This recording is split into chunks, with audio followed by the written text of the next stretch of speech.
Yeah, morning guys. Yeah, I decided to do something a little bit different, something I haven't done for a long time. For a while, I started collecting pre-war O scale, 2-rail scale. And I had decided to collect everything, or as much as I could, that dated before the war, and not to go any farther than about 1960 after the war.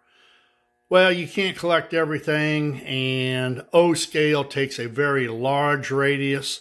The maximum I could have ever gotten up here, and I would have had to crawl under the table, would have been a 10-foot radius. That's what I would have needed to run my lone ball pre-war Berkshire that I've got. And I thought, yeah, I'm not going to mess with this stuff. So I've thinned down some of the post-war stuff. I got most of it sold. Got a little bit more to sell, but not much. It frees up space, but I am going to keep some of my better items, of which I've only got a couple of. But the one that we're looking at here is a Pennsylvania, I believe it's an H10, and this was made by the Sagamore company just before the Second World War. I believe in 1940 or 41, they ceased production, and I think, here I'm fuzzy on this history, but I think that they sold the rights, the blueprints and all that to an outfit by the name of Pierce. When I bought this thing, I got it off of eBay. It was some bits and pieces, and you would not believe the amount of electrical equipment that had been crammed into this tender. I have a friend up in Skokie, Illinois. He went completely through it, touched it up if it needed to be touched up, and it now runs like a fine Swiss watch. And it's the only one of my my pre-war O scale engines that will run on this radius. This is a 54-inch radius, and it will make it. The other stuff, of course, won't even come close to it. So the only operation I've got for it is forwards and backwards. Well, that's not exactly fun to run, but this is more what I like. The like I say, the engine and tender are pre-war. That cattle car is a scale craft. That's pre-war. That cattle car is a post-war, and that is an, I believe it's IMP or IMP International Model Products. They started importing from Japan right after the war. They made some pretty nice stuff. The next one that you've got there is a Max Gray hopper, and at the very end is an aluminum cast in 4 sections, the sides and the ends, and of course the bottom.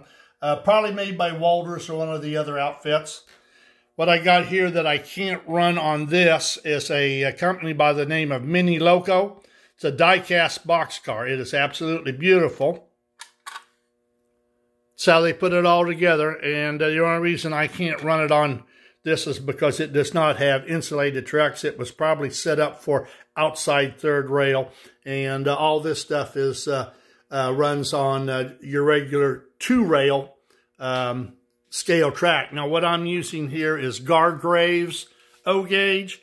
You got the wooden ties, so I electrify both the outside rails, and the wooden ties, of course, just insulated, so it's already set up and ready to go. So we've got this, and the only other thing that I've got that is pre-war is my Berkshire right there. That is Lombard. That really, really, really runs nicely. I had a friend completely go through it, and it is as smooth as silk. So I'll keep it as a mantelpiece for the most part. It's I'm not ready to get rid of it right now. And like I say, it runs well. It just only runs forwards and backwards. I've ran it on a layout, and it really handles itself well. So that's kind of what we've got here. And we'll see if we can't... see if we can't get this rascal to run. It does a nice job, and you wouldn't believe how smooth and quiet it is, really. Wrong one.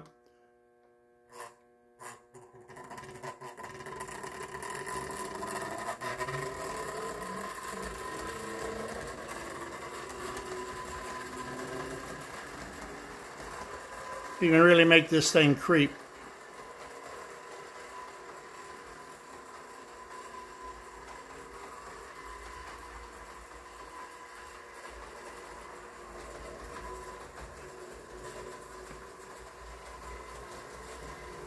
It has a good look to it. It looks like a regular freight train from the pre-war days.